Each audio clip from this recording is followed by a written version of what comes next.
Karimnagar Peddapalli parliament నియోజకవర్గ నేతలతో BRS అధినేత కేసీఆర్ సమావేశమయ్యారు. త్వరలో రాష్ట్ర వ్యాప్తంగా బస్సు యాత్రలు చేపడతామని కేసీఆర్ తెలిపారు. మండల స్థాయిలో మీటింగ్స్ పెట్టుకోవాలని ఈ నెల 12న Karimnagar S R degree college grounds లో బీఆర్ఎస్ బహిరంగ సభ నిర్వహించామని కేసీఆర్ నిర్ణయించారు. అతి కొద్ది రోజుల్లోనే కాంగ్రెస్ ప్రభుత్వంపై వ్యతిరేకత వచ్చిందని, బీఆర్ఎస్ పార్టీతో మేలు జరుగుతుందనే టాక్ ప్రజల్లో స్టార్ట్ అయిందని కేసీఆర్ చెప్పారు. అసెంబ్లీ ఎన్నికల్లో ఫలితాలను పట్టించుకోవద్దని, నేతలంతా కలిసికట్టుగా పనిచేయాలని కేసీఆర్ పిలుపునిచ్చారు. ఎంసీహెచ్ఆర్డీలో గవర్నర్ పేటు గవర్నర్స్ హౌస్ పుస్తకావిష్కరణ కార్యక్రమంలో సీఎం రేవంత్ రెడ్డి పాల్గొన్నారు. జాతీయ రాజకీయాల్లో తెలుగువారి పాత్ర కాలక్రమంగా తగ్గుతుందని, కేంద్ర కేబినెట్లో మనవాళ్లను వెతికి చూసుకోవాల్సిన పరిస్థితి వచ్చిందని రేవంత్ రెడ్డి అన్నారు. అనుభవజ్ఞుల నుంచి తమ ప్రభుత్వం సూచనలు తీసుకుంటుందని చెప్పారు. రాష్ట్రాలుగా విడిపోయిన మనుషులుగా మనం కలిసి ఉండాల్సిన అవసరం ఉందని చెప్పారు. అభివృద్ధిని ప్రజల చెంతకు చేరవేయడానికి తమ వంత కృషి చేస్తామని తెలిపారు. వరంగల్ జిల్లాలో బీఆర్ఎస్ కు బిగ్ షాక్ తగలనుంది. బీజేపీలో చేరేందుకు బీఆర్ఎస్ వరంగల్ జిల్లా అధ్యక్షుడు వర్ధనపేట మాజీ ఎమ్మెల్యే ఆరూరి రమేష్ సిద్ధమైనట్లు తెలుస్తుంది. ఇప్పటికే బీజేపీ కీలక నేతలతో ఆరూరి రమేష్ మంతనాలు జరిపారు. రేపు లేదా ఎల్లుండి ఆరూరి బీజేపీ తీర్థం పుచ్చుకునే అవకాశం ఉంది. ఈ రోజు సాయంత్రం అనుచరులతో ఆరూరి సమావేశం కానున్నారు. వరంగల్ ఎంపీ టికెట్ను ఆరూరి ఆశిస్తున్నారు. ఆరూరి పార్టీ మారితే వరంగల్లో బీఆర్ఎస్ కు తీవ్ర నష్టం జరుగుతుంది. ఖమ్మం జిల్లా ఎర్రుపాలెం మండలం అయ్యవారిగూడెంలో డిప్యూటీ సీఎం బట్టి విక్రమార్క పర్యటించారు. 6.5 కోట్ల రూపాయలతో నిర్మాణం చేరున్న బీటీ రోడ్డుకు శంకుస్థాపన చేశారు. అయ్యవారిగూడెంలో డిప్యూటీ సీఎం బట్టి విక్రమార్కకు గ్రామ ప్రజలు ఘనంగా స్వాగతం పలికారు. శంకుస్థాపన కార్యక్రమాన్ని సందర్భంగా లంబాడ మహిళలు సాంప్రదాయ దుస్తులు ధరించి నృత్యాలతో హోరెత్తించారు. రాష్ట్రంలోని పలువురు పారిశ్రామికవేత్తలు బీజేపీలో చేరారు. జిల్లాలోని బీజేపీ పార్టీ కార్యాలయంలో ఏపీ రాష్ట్ర బీజేపీ అధ్యక్షురాలు పురంధేశ్వరి వారికి కాషాయ కండువా కప్పి పార్టీలోకి ఆహ్వానించారు. ఎన్టీఆర్ తర్వాత బీసీల గురించి ఆలోచన చేస్తుంది మోడీ అని పురంధేశ్వరి అన్నారు. ఓబీసీ కులాలకు న్యాయం చేయాలనే ఆలోచనతో నరేంద్ర మోడీ ముందుకు వెళ్తున్నారన్నారు. ఎస్సీ కమిషన్ తరహాలో ఓబీసీ కమిషన్ కు చట్టబద్ధత కల్పించింది ప్రధాని మోడీ మాత్రమే అని ఆమె గుర్తు చేశారు. కాపులంతా పవన్ కళ్యాణ్ వెంటే ఉన్నారని చీరాల జనసేన ఇన్ఛార్జ్ ఆమంచి స్వాములు తెలిపారు. మొదటి నుండి కాపుల రాజ్యాధికారం కోసం పవన్ కళ్యాణ్ పోరాడుతున్నారన్నారు. మండల స్థాయి నాయకులు కాని వారు కూడా పవన్ కళ్యాణ్ ని విమర్శించడం విడ్డూరంగా ఉందని ఎద్దేవా చేశారు. పవన్ కళ్యాణ్ ను విమర్శించే స్థాయి చేగొండి సూర్యప్రకాష్ కు లేదన్నారు. విమర్శించే వారు ఆత్మ విమర్శ చేసుకోవాలని ఆమంచి స్వాములు సూచించారు. వైసీపీ రీజనల్ కోఆర్డినేటర్లను నియమించింది. జగన్ ఆదేశాల మేరకు నెల్లూరు నియోజకవర్గ కోఆర్డినేటర్గా విజయసాయిరెడ్డి, అలాగే విజయవాడ, మచిలీపట్నం, బాపట్ల, గుంటూరు, నరసరావుపేట నియోజకవర్గాల కోఆర్డినేటర్గా అయోధ్య రామిరెడ్డి నియమిస్తూ ఉత్తర్వులు జారీ చేసింది. ఎన్నికల మేనిఫెస్టో విడుదల చేసేందుకు వైసీపీ సిద్ధమైంది. ఈ నెల 10న ఎన్నికల మేనిఫెస్టో విడుదల చేయడానికి కార్యాచరణ రూపొందించింది. అద్దంకి నియోజకవర్గంలోని సిద్ధం సభ వేదికగా సీఎం జగన్ మేనిఫెస్టో ప్రకటించనున్నారు. 15 లక్షల మందితో సభను నిర్వహించాలని వైసీపీ జన సమీకరణ చేస్తున్నారు. ఈ సభలోనే మేనిఫెస్టో విడుదల చేస్తామని ఎంపీ విజయసాయిరెడ్డి తెలిపారు. సీఎం జగన్ పై ట్విట్టర్ వేదికగా మరోమారు మండిపడ్డారు. టీడీపీ అధినేత చంద్రబాబు రాష్ట్ర సచివాలయాన్ని తాకట్టు పెట్టి అప్పు తేవడం రాష్ట్రానికి ఎంత అవమానకరమని విమర్శలు గుర్తించారు. ప్రభుత్వ పరిపాలన వ్యవస్థకు గుండెకాయ లాంటి సచివాలయాన్ని తాకట్టు పెట్టడం సిగ్గుచేటంటూ దుష్మెత్తారు. జగన్ తాకట్టు పెట్టింది భవనాలను కాదు, తెలుగు ఆత్మ గౌరవాన్ని అని ఫైర్ అయ్యారు. సమున్నతమైన ఆంధ్రప్రదేశ్ బ్రాండ్ను నాశనం చేశారని, అసమర్థ అహంకార విధ్వంస పాలనలో ఏం కోల్పోతున్నామో ఆలోచించాలంటూ ప్రజలకు పిలుపునిచ్చారు. ఓటమి భయంతో ఫ్రస్ట్రేషన్లో మాట్లాడుతున్నారంటూ చంద్రబాబు చేసిన వ్యాఖ్యలకు కౌంటర్ ఇచ్చారు మంత్రి కాకాని గోవర్ధన్ రెడ్డి. ఓటర్లు లేరు కాబట్టే నాయకుల చేరికతో పార్టీ బలపడిందని చెప్పుకుంటున్నారని ఎద్దేవా చేశారు. సొంత నియోజకవర్గాన్ని వదిలి కుప్పంలో పోటీ చేసిన విషయాన్ని మర్చిపోయారని విమర్శలు గుర్తించారు. పార్లమెంటు ఎన్నికల వేళ బీఆర్ఎస్ కు వరుస షాకులు తగులుతున్నాయి. ఇటీవలే పలువురు ముఖ్య నేతలంతా హస్తంగుడికి చేరిపోగా అదే బాటలో భద్రాచలం ఎమ్మెల్యే తెల్లం వెంకట్రావు కూడా కాంగ్రెస్ లో చేరతారన్న ప్రచారం జోరుగా సాగుతుంది. బీఆర్ఎస్ నుంచి కాంగ్రెస్ లోకి చేరికల జోరందుకున్న వేళ భద్రాచలం ఎమ్మెల్యే తెల్లం వెంకట్రావు సీఎం రేవంత్ తో భేటీ తెలంగాణ రాజకీయాల్లో హాట్ టాపిక్ గా మారింది. పొంగులేటితో కలిసి వెంకట్రావు కుటుంబం సమేతంగా వెళ్లి మర్యాదపూర్వకంగా సీఎం నివాసంలో రేవంత్ ను కలిశారు. ఈ భేటీతో తెల్లం వెంకట్రావు కూడా హస్తం తీర్థం పుచ్చుకుంటున్నారంటూ ప్రచారం సాగుతుంది. అధికారంలోకి వచ్చిన 90 రోజుల్లోనే 4 గ్యారంటీ స్కీమ్లను అమలు చేశామన్నారు మంత్రి పొన్నం ప్రభాకర్. హైదరాబాద్ అమీర్పేటలో గృహజ్యోతి కార్యక్రమాన్ని ప్రారంభించిన ఆయన స్వయంగా మీటర్ రీడింగ్ తీసి జీరో బిల్లులను మహిళలకు అందజేశారు. ఎన్నికల సమయంలో ఇచ్చిన హామీలను కాంగ్రెస్ కట్టుబడి ఉందని, కేవలం 90 రోజుల్లోనే ఆరోగ్యశ్రీ మహిళలకు ఉచిత బస్సు ప్రయాణం, 500 రూపాయలకే గ్యాస్ పంపిణీ, 200 యూనిట్ల ఉచిత విద్యుత్ను అందజేస్తున్నామని చెప్పారు పొన్నం. ఈ సందర్భంగా నిర్మాణాత్మకమైన సలహాలు ఇవ్వాలే తప్ప అనవసరమైన విమర్శలు చేయొద్దంటూ ప్రతిపక్షాలపై మండిపడ్డారు మంత్రి. తెలంగాణ రాష్ట్ర రోడ్డు రవాణా శాఖ మంత్రి పొన్నం ప్రభాకర్ హైదరాబాద్ నుంచి షాద్నగర్ వరకు ఆర్టీసీ బస్సులో ప్రయాణించారు. నారాయణపేట్ డిపోకు చెందిన బస్సులో ప్రయాణికులతో ఆయన మాట్లాడారు. బస్సులో ఉచిత ప్రయాణం గురించి మహిళలను అడిగి తెలుసుకున్నారు. బస్సులో ఉచిత ప్రయాణం పట్ల మహిళా ప్రయాణికులు సంతోషాన్ని వ్యక్తం చేశారు. ఇది కాంగ్రెస్ ప్రభుత్వం ఘనత అని మంత్రి పొన్నం ప్రభాకర్ అన్నారు. నల్గొండలో మంత్రి కోమటిరెడ్డి వెంకటరెడ్డి విస్తృత పర్యటన చేశారు. బైక్ నడుపుతూ నల్గొండ వీధిలో పర్యటించారు. మాన్యం చెల్కా యూపీహెచ్సీఏలోని 5 ఏళ్లలోపు చిన్నారులకు పల్స్ పోలియో చుక్కలు వేశారు. అనంతరం గృహజ్యోతి లబ్ధిదారులను ఇంటికి వెళ్లి బిల్లుల వివరాలు అడిగి తెలుసుకున్నారు. పట్టణంలోని అభివృద్ధి పనులపై మున్సిపల్ చైర్మన్ బుర్రి శ్రీనివాసరెడ్డితో చర్చించారు. రాజకీయ వ్యూహకర్త ప్రశాంత్ కిషోర్ సంచలన వ్యాఖ్యలు చేశారు. ఏపీలో జగన్మోహన్ రెడ్డి గెలవడం కష్టమని తెలిపారు. రాష్ట్రంలో జగన్ కు వ్యతిరేకంగా గాలి వీస్తుందని వెల్లడించారు. డబ్బులతో ఓట్లు రావన్న ఆయన రానున్న ఎన్నికల్లో టీడీపీ జనసేన కూటమి ఘన విజయం సాధించబోతుందని స్పష్టం చేశారు. జనసేన అధినేత పవన్ కళ్యాణ్ తో వైసీపీ ఎమ్మెల్యే ఆరణి శ్రీనివాసులు భేటీ అయ్యారు. త్వరలోని ఆరణి శ్రీనివాసులు జనసేనలో చేరనున్నారు. టికెట్ దక్కలేదని గత కొంతకాలంగా శ్రీనివాసులు అసంతృప్తిగా ఉన్నారు. ఎన్నికల్లో టీడీపీ జనసేన కూటమి సునామీ సృష్టించబోతుందని టీడీపీ మాజీ ఎమ్మెల్యే ఎరపతినేని శ్రీనివాసులు అన్నారు. రా కదల్రా సభలకు ప్రజల నుంచి అపూర్వ స్పందన వస్తుందన్నారు. ఎన్నికల్లో వైసీపీకి ప్రజలు తగిన గుణపాఠం చెప్తారన్నారు. రాబోయేది టీడీపీ జనసేన ప్రభుత్వమని ధీమాను వ్యక్తం చేశారు. టీడీపీ అధినేత చంద్రబాబుపై మంత్రి పెద్దిరెడ్డి రామచంద్రారెడ్డి విరుచుకుపడ్డారు. చంద్రబాబు భవిష్యత్తుకే గ్యారంటీ లేదు, ప్రజల భవిష్యత్తుకు ఆయన గ్యారంటీ ఇస్తారా అని ప్రశ్నించారు. చంద్రబాబు ఇచ్చిన హామీల్లో ఏవైనా నెరవేర్చారా అని నిలదీశారు. రైతులు, మహిళలు, యువతను చంద్రబాబు మోసం చేశారని ధ్వజమెత్తారు. సత్యసాయి జిల్లా తనకల్లు మండలంలో నిర్వహించిన వైఎస్ఆర్ ఆసరా కార్యక్రమంలో మంత్రి పెద్దిరెడ్డి పాల్గొన్నారు. ఎన్నికల ముందు ఇచ్చిన హామీలను సీఎం జగన్ నెరవేర్చారని తెలిపారు. వైఎస్ఆర్ ఆసరాతో పాటు పేదలకు అనేక సంక్షేమ పథకాలు అందించిన ఘనత వైసీపీ ప్రభుత్వందన్నారు. విశ్వ హిందీ పరిషత్ జాతీయ అధ్యక్షుడిగా యార్లగడ్డ లక్ష్మీప్రసాద్ ఎంపికయ్యారు. ప్రపంచంలోని వివిధ దేశాల్లో భారతీయ సంస్కృతిని హిందీ భాష ద్వారా వ్యాప్తి చేయడానికి కృషి చేసిన తన సేవలకు గుర్తించినందుకు ఆనందం వ్యక్తం చేశారు. జాతీయ సమైక్యతను సాధించడమే తన ప్రధాన లక్ష్యమన్నారు. తెలుగు, హిందీ భాషల వ్యాప్తికి లక్ష్మీప్రసాద్ విశేష కృషి చేశారు. విశ్వ హిందీ పరిషత్ జాతీయ అధ్యక్షుడిగా నియమించడానికి సంస్థ కార్యవర్గం ఏకగ్రీవంగా తీర్మానించిందన్నారు.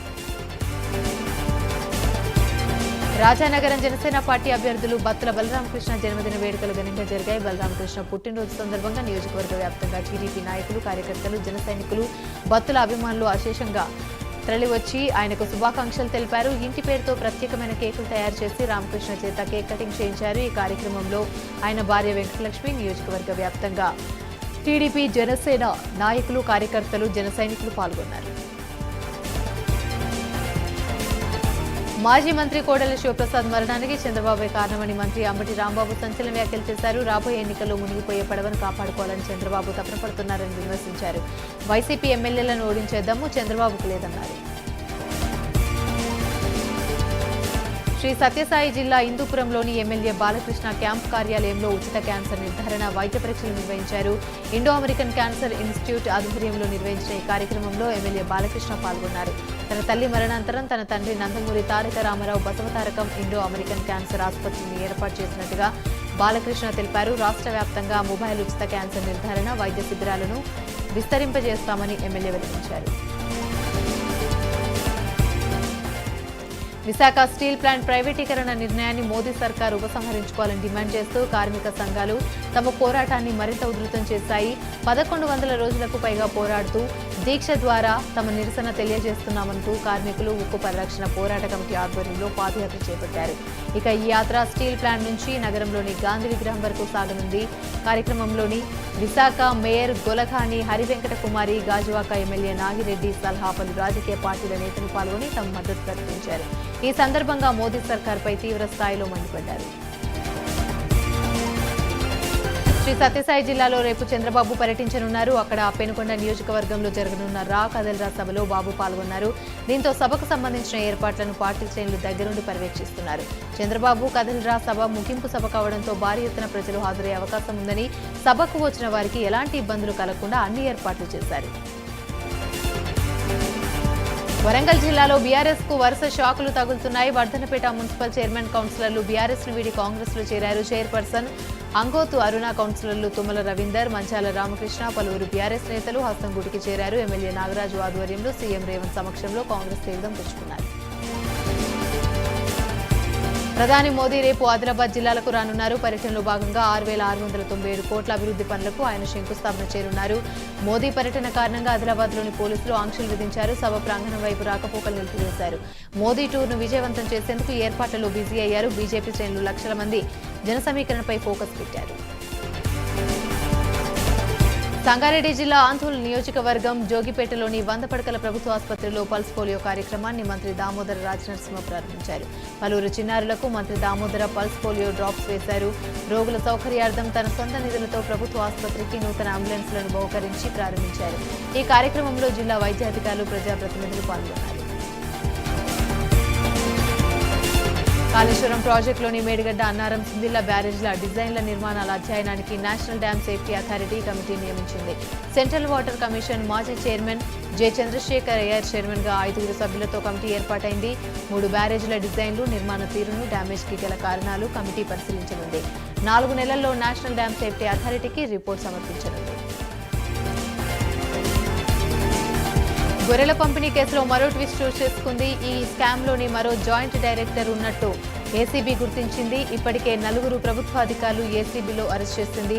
ఉద్యోగుల విచారణలో జాయింట్ డైరెక్టర్ పాత్ర బయటపడింది. దీంతో జాయింట్ డైరెక్టర్ను నోటీసులు ఇచ్చి ఏసీబీ విచారించనుంది.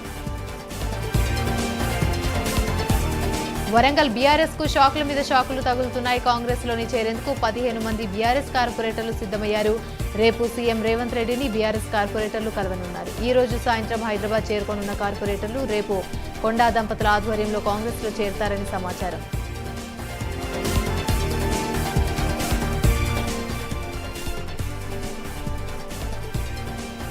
సంగారెడ్డి జిల్లా పటాన్చెరులోని ఈ నెల 5న ప్రధానమంత్రి మోదీ పర్యటించనున్నారు. ప్రధాని పర్యటన సందర్భంగా చాపర్స్ ట్రయల్ రన్ నిర్వహించారు. ప్రధాని పర్యటన కేంద్ర రాష్ట్ర పోలీస్ బలగాలు పటిష్ట బందోబస్తును ఏర్పాటు చేస్తున్నారు. సభా ప్రాంగణంలో ముమ్మర తనిఖీలు నిర్వహిస్తున్నారు. అధికారులు ప్రధాని పర్యటన ఏర్పాట్లను పర్యవేక్షిస్తున్నారు. అనకాపల్లి జిల్లా చోడవరం నియోజకవర్గం రావికమంటలోని గంజాయి స్వాధీనం. ఎస్ఐ ధనుంజయ్కి వచ్చిన సమాచారం ఆధారంగా గంజి సత్యబాబు అనే వ్యక్తి ఇంట్లో సోదాలు నిర్వహించగా 110 కిలోల గంజాయి లభించింది. ఆ గంజాయిని తరలించడానికి ఏర్పాట్లు చేస్తున్న 8 మందిని పోలీసులు అదుపులోకి తీసుకున్నారు. 3 లక్షల నగదు, 10 సెల్ ఫోన్లను స్వాధీనం చేసుకున్నారు. కేసు నమోదు చేసుకున్న పోలీసులు నిందితులను రిమాండ్కు తరలించారు. నిందితుల్లో 2 రావికమతం, 3 మాడుగుల, మరొకరు యలమంచిలి కాగా మిగిలిన 2 చెన్నైకి చెందిన వారుగా పోలీసులు గుర్తించారు.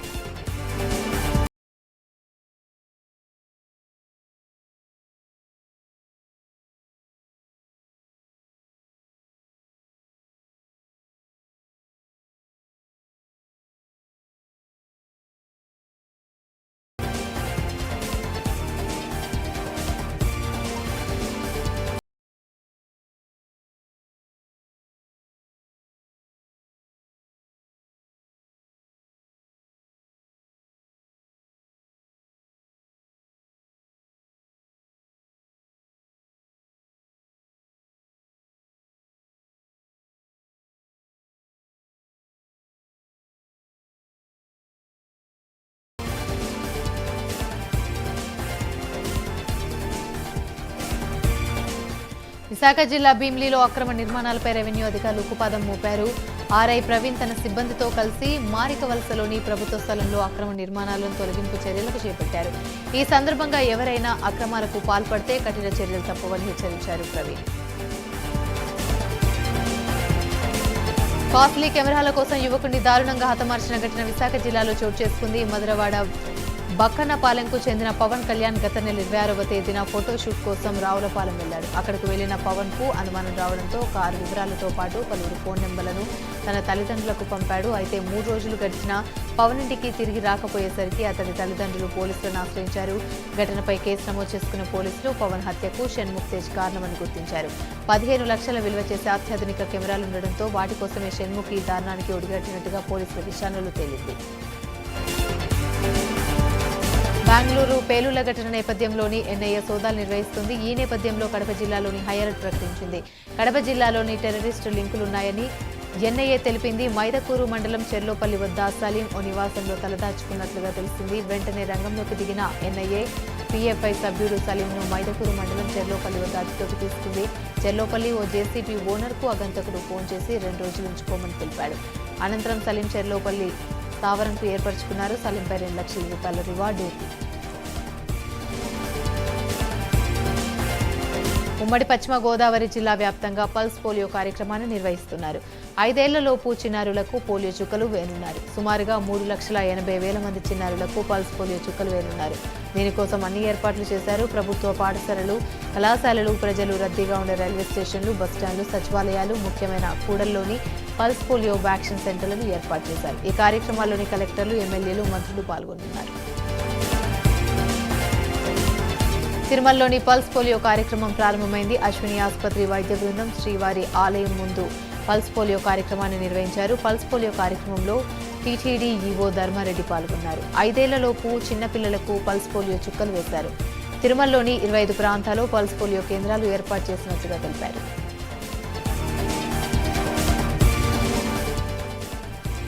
తిరుమలలోని పెను ప్రమాదం తప్పింది. శ్రీవారి ప్రత్యేక ప్రవేశ దర్శనాలకు భక్తులు వెళ్లే మార్గాల్లో గల సివిల్ ఇంజనీరింగ్ స్టోరేజ్ గదిలో అగ్ని ప్రమాదం సంభవించింది. ఒక్కసారిగా భారీగా మంటలు గదిలోకి నుంచి ఎగిసిపడ్డాయి. దట్టమైన పొగతో కూడిన మంటలు ఎగిసిపడడంతో భక్తులు భయాందోళనకు గురయ్యారు. టీటీడీ విజిలెన్స్ సిబ్బంది వెంటనే అగ్నిమాపక సిబ్బంది సమాచారాన్ని చేరవేశారు. సమాచారం అందుకున్న అగ్నిమాపక సిబ్బంది ఘటనా స్థలానికి చేరుకొని భారీగా ఎగిసిపడుతున్న మంటలను అదుపులోకి తీసుకొచ్చారు. తిరుపతి జిల్లా చంద్రగిరి హీరో కాలేజీలోని పోలీసులు పహారా కాస్తున్నారు. 36% వడ్డీ చెల్లిస్తానంటూ ప్రజల దగ్గర 5,000 కోట్ల వసూలు చేసినట్లుగా షేక్ నౌహీరా ఆరోపణలు ఎదుర్కొంటున్నారు. హీరా కాలేజ్ 25వ వార్షికోత్సవం సందర్భంగా చంద్రగిరికి షేక్ నౌహీరా చేరుకున్నారు. మదనపల్లి, కడప, ప్రొద్దుటూరు నుంచి బాధితులు వస్తున్నారని ఇంటెలిజెన్స్ వింగ్ సమాచారంతో ఇవ్వడంతో పోలీసులు అప్రమత్తమయ్యారు. ఎలాంటి అవాంఛనీయ సంఘటనలు జరగకుండా పోలీసులు ముందస్తు భద్రత చర్యలు చేపట్టారు.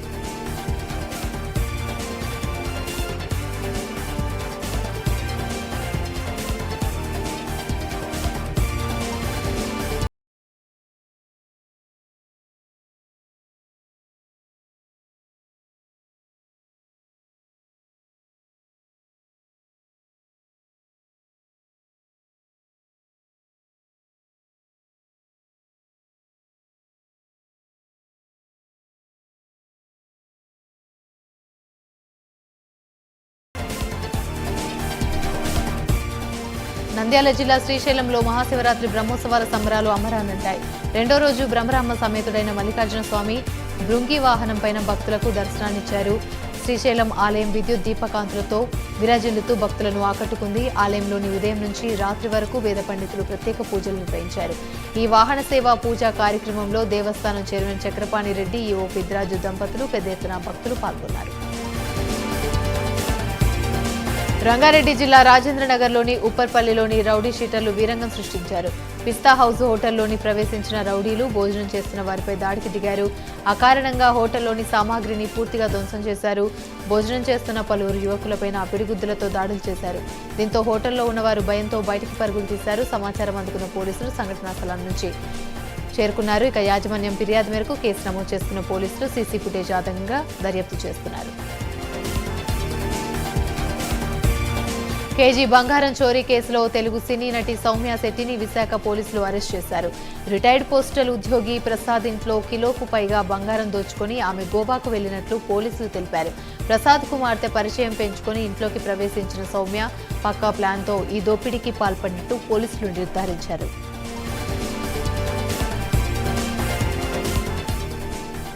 జాతీయ ఇమ్యునటైజేషన్ దినోత్సవం సందర్భంగా తెలంగాణలో పల్స్ పోలియో ప్రోగ్రాం కొనసాగింది. చిలుకూరు బాలాజీ దేవాలయం ప్రధాన అర్చకులు ఈ ప్రోగ్రాంలో పాల్గొని చిన్నారులకు పోలియో చుక్కలు వేశారు. రాష్ట్ర వ్యాప్తంగా జరుగుతున్న ఈ కార్యక్రమంలో ప్రయాణికుల కోసం బస్టాండ్లు, రైల్వే స్టేషన్లు, ఇతర బహిరంగ ప్రదేశాల్లోనూ అధికారులు ప్రత్యేకంగా శిబిరాలను ఏర్పాటు చేశారు. కార్యకర్తలతో పాటు అంగన్వాడీ సిబ్బంది, వాలంటీర్లు పాల్గొన్నారు. ఇవాళ పోలియో చుక్కలు వేయించుకొని పిల్లల కోసం మరో 2 రోజుల పాటు ఇంటికి వెళ్లి టీకాలు వేయనున్నట్లుగా ఆరోగ్య శాఖ అధికారులు తెలిపారు. హైదరాబాద్లో కిడ్నాప్ అయిన అమరియా సిద్దిక్ 9 నెలల పాప క్షేమంగా దొరికింది. కిడ్నాప్ చేసిన షాజహాన్ బేగం అనే మహిళను జహీరాబాద్ బస్టాండ్లో పోలీసులు అదుపులోకి తీసుకున్నారు. అనంతరం చిన్నారిని కుటుంబ సభ్యులకు అప్పగించారు. సీసీ కెమెరాల ఆధారంగా ఎంజీబీఎస్లోని కిడ్నాపర్ జహీరాబాద్ బస్సును ఎక్కినట్లుగా గుర్తించి చిన్నారిని పోలీసులు కాపాడారు. ఇక మహబూబాబాద్ జిల్లా తొర్రూరు ప్రభుత్వ ఆసుపత్రి వైద్య సిబ్బంది హద్దులు మీరి ప్రవర్తిస్తున్నారు. ఆపరేషన్ థియేటర్లో బర్త్డే వేడుకలు నిర్వహించారు. డిప్యూటీ డీఎంహెచ్ఓ డాక్టర్ మురళీధర్ పుట్టినరోజులు వేడుకలు నిర్వహించారు. ఆపరేషన్ థియేటర్ను పబ్గా మార్చారు. డీజే సౌండ్స్తో ఆటపాటలు, కటింగ్లు చేశారు. విందు భోజనంతో జల్సా చేశారు. రోగులను పట్టించుకుని వైద్య సిబ్బందిపై రోగులు విమర్శలు చేస్తున్నారు. వైద్యుల నిర్వాహకాన్ని ఆసుపత్రి బర్త్డే వేడుకలు వీడియో తీసి రోగులు ప్రచార మాధ్యమాలకు పంపించారు.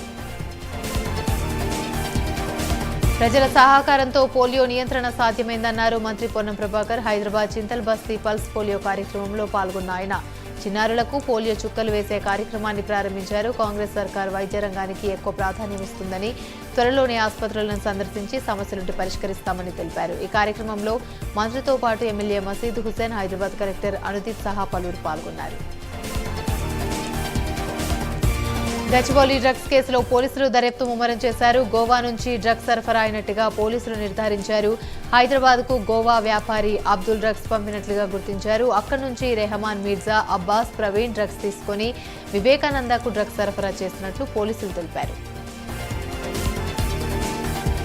ఒంటిపూట బళ్ల నిర్వహించేందుకు తెలంగాణ సర్కార్ సిద్ధమైంది. రాష్ట్రంలో ఎండల తీవ్రత పెరిగింది, ఉక్కపోత ఎక్కువైంది. ఈ నేపథ్యంలో ఒంటిపూట బళ్లు ప్రారంభించాలని ప్రభుత్వం నిర్ణయించింది. మార్చి 15 నుంచి ఏప్రిల్ 23 వరకు ప్రభుత్వ, ప్రైవేట్, ఎయిడెడ్ స్కూళ్లకు ఒంటిపూట బళ్లు నిర్వహించాలని ప్రభుత్వం ఆదేశించింది. ఉదయం 8 గంటల నుంచి మధ్యాహ్నం 12:30 వరకు క్లాసులు జరుగుతాయని తెలిపారు. ప్రభుత్వ పాఠశాలలో విద్యార్థులకు క్లాసులు ముగిసిన అనంతరం మధ్యాహ్న భోజనం అందిస్తామని తెలిపారు. ఖమ్మం జిల్లా రెడ్లపల్లిలోని జరిగిన పెళ్లి వేడుకల్లో ఘర్షణ చెలరేగింది. వివాహం జరుగుతున్న ఫంక్షన్ హాల్కి వెళ్లిన కొందరు యువకులు పలకరించిన వారితో వాగ్వాదానికి దిగారు. అంతటితో ఆగకుండా వారిపై దాడికి దిగారు. దీంతో అక్కడ ఉద్రిక్త పరిస్థితి నెలకొంది. కొందరు పోలీసులకు సమాచారం ఇవ్వడంతో యువకులు అక్కడి నుంచి పరారయ్యారు. విశాఖలో భారీ ఎత్తున గంజాయి పట్టుబడింది. భీమిలి పరదేశీ పాలెం సమీపంలో భారీ కంటైనర్తో వెళ్తున్న వాహనాన్ని పోలీసులు తనిఖీ చేయగా అందులో భారీ ఎత్తున గంజాయి ఉన్నట్లు పోలీసులు తెలిపారు. కంటైనర్ నుంచి సుమారు 386 కేజీల గంజాయిని స్వాధీనం చేసుకున్న పోలీసులు వాటి విలువ 7,50,000గా ఉన్నట్లు నిర్ధారించారు. పరారులో ఉన్న కంటైనర్ డ్రైవర్, క్లీనర్ కోసం గాలిస్తున్నారు పోలీసులు. తెలంగాణ కుంభమేళా మేడారం జాతర కన్నుల పండుగగా సాగింది. దేశంలో వివిధ ప్రాంతాల నుంచి లక్షల సంఖ్యలో వచ్చిన భక్తులు అమ్మవార్లకు బంగారం సమర్పించి తమ కోరికలను తీర్చాలని వేడుకున్నారు. అదేవిధంగా ఓ మహిళ విచిత్రమైన కోరిక కోరింది. తన భర్త బెట్టింగ్ మానేయాలని, తన కొడుక్కి ఐఐటీలో సీట్ రావాలని పేపర్పై రాసిన మహిళ ఆ పేపర్ను అమ్మవారి హుండీలో వేసింది. ఇక ఈ లెటర్ ఇప్పుడు సోషల్ మీడియాలోని వైరల్గా మారింది.